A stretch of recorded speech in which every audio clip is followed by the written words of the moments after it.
Hello friends, welcome to my channel. Today I am going to show you a super tasty and simple recipe, kakka fryയും അയില മുളകിട്ടതും. So without wasting time, let's get into the video. നമുക്കൊരു പാനിലേക്ക് കക്ക വേവിക്കാൻ വെക്കാം. മഞ്ഞൾപ്പൊടി ഇട്ട് കൊടുക്കാം. അതിനുശേഷം നമുക്ക് പച്ചമുളക് ഇട്ട് കൊടുക്കാം. ഇഞ്ചി കറിവേപ്പിലേക്ക് ഇട്ട് കൊടുക്കാം. എന്നിട്ട് വേവിക്കാം.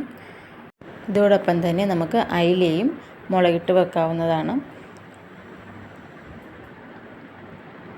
അതിനു വേണ്ടി നമ്മൾ ഈ ഉള്ളി, തക്കാളി, പച്ചമുളക്, കറിവേപ്പില കരിഞ്ഞ് വെച്ചിട്ടുണ്ട്. ഒരു മൺചട്ടി എടുത്തിട്ട് അതിലേക്ക് ചട്ടി ചൂടാകുമ്പോഴേക്ക് എണ്ണ ആഡ് ചെയ്യാം. എണ്ണ ഒന്ന് ചൂടായി വരുമ്പോഴത്തേക്കും നമുക്ക് അതിലേക്ക് കടുക് പൊട്ടിക്കാം. അതുപോലെ തന്നെ ഗ്യാസ് അടുപ്പിൽ കക്ക വെന്തുകൊണ്ടിരിക്കുകയാണ്. ഇന്നത്തെ ഈവനിങ് ഡിഷാണ് നമ്മുടെ കക്ക ഫ്രൈയും അയില മുളകിട്ടതും. കടുക് പൊട്ടിച്ചതിന് ശേഷം നമുക്ക് ഉലുവയും പൊട്ടിക്കാവുന്നതാണ്.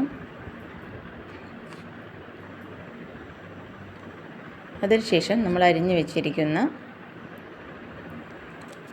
ഉള്ളി,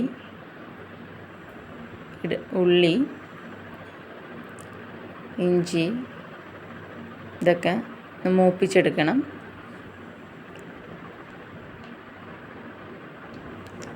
ശേഷം നമ്മൾ തക്കാളി മിക്സിയിലിട്ടടിച്ച് നല്ല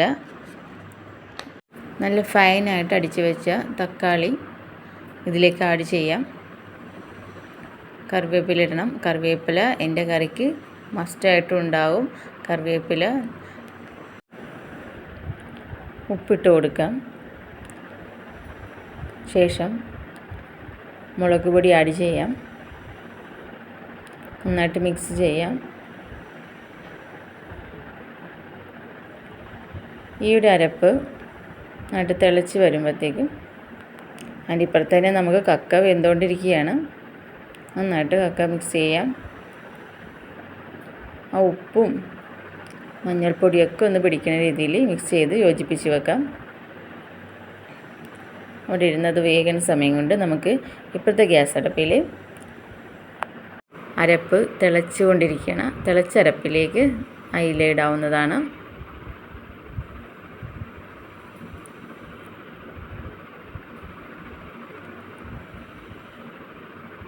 നന്നായിട്ട് തിളച്ചുകൊണ്ടിരിക്കുന്ന അരപ്പിലേക്ക് അയിലിട്ട് കൊടുക്കാം.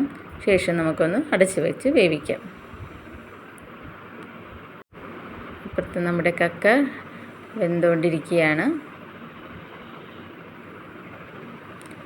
ശേഷം നമുക്ക് ഫ്ലെയിം ഓഫാക്കിയിട്ട് ചട്ടിയിലുള്ള കക്കയൊക്കെ മാറ്റിയിട്ട് അതേ ചട്ടിയിൽ തന്നെ നമുക്ക് സവാള മുരിക്കാവുന്നതാണ്. സവാള നന്നായിട്ട് ഇളക്കി കൊടുക്കുക.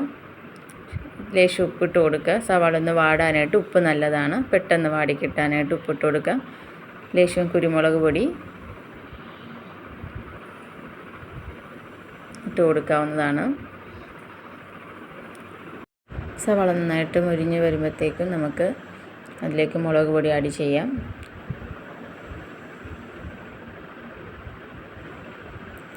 ലേശം ഗരം മസാല ആഡ് ചെയ്യാം. ഒരു ടേസ്റ്റിന് വേണ്ടിയാണ് ഗരം മസാല ആഡ് ചെയ്യുന്നത്. നന്നായിട്ട് യോജിപ്പിച്ച് ഇളക്കി കൊടുക്കാം. ശേഷം കക്ക ആഡ് ചെയ്യാം. ഈ ഒരു പാനിൽ വെച്ച് തന്നെ നമുക്ക് കക്ക ഫ്രൈ ആക്കി എടുക്കാവുന്നതാണ്.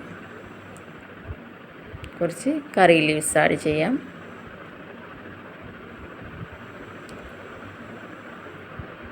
നന്നായിട്ട് മിക്സ് ചെയ്ത് ഫ്രൈ ആക്കി എടുക്കാം. നമ്മുടെ ഇപ്പോഴത്തെ അടപ്പില അയില മുളകിട്ടത് റെഡി ആയിട്ടുണ്ട്. സിമ്പിൾ ആൻഡ് ടേസ്റ്റി റെസിപ്പിയാണ്. കക്ക നന്നായിട്ട് മുരിയണം, എന്നാലേ ടേസ്റ്റ് വരികയുള്ളൂ. നന്നായിട്ട് വെട്ടിത്തിളക്കുന്നുണ്ട് അയില. വെന്തിട്ടുണ്ട്. അതിലേക്ക് വെച്ച് കുറച്ച് കറി ലീവ്സ് ഇട്ട് ഗാർണിഷ് ചെയ്ത രീതിയിൽ കറി ലീവ്സ് ഇട്ട് കൊടുക്കാവുന്നതാണ്. ഇതിൻ്റെ മെയിൻ ഐറ്റമാണ് കറി ലീവ്സ്. കക്ക നന്നായിട്ട് ഫ്രൈ ആയി വരുന്നുണ്ട്.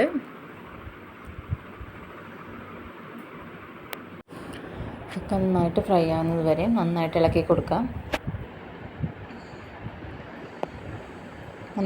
കൊടുക്കാം. ഫ്ലെയിമൊക്കെ സിമ്മാക്കി വെക്കാം. എന്നിട്ട് ഇളക്കി കൊടുക്കാം. അടുക്കി പിടിക്കരുത്, അത് പ്രത്യേകം നിങ്ങൾ ശ്രദ്ധിക്കേണ്ടതാണ്. നന്നായിട്ട് മൊരിഞ്ഞ് വരുന്നുണ്ട്.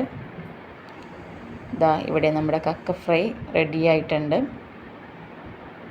സൂപ്പർ ആൻഡ് ടേസ്റ്റി കക്ക ഫ്രൈ ഇവിടെ റെഡി ആയിരിക്കുകയാണ്.